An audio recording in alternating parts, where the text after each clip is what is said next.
Alam mo ba na pwede ka mag-print sa mug na hindi gumagamit ng UV printer or ng sublimation printer? Well, ito yung mga kailangan mo. Water slide decals, Bossny clear paint, yung glossy ha, and heat gun syempre.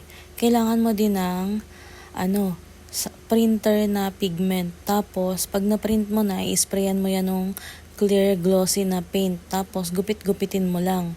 Tapos, kapag ilublub mo lang siya sa tubig. Pag humihiwalay na yung print dun sa papel, pwede na yan. Pwede mo na siyang ilagay dun sa tasa or sa kahit anong media na gagamitin mo.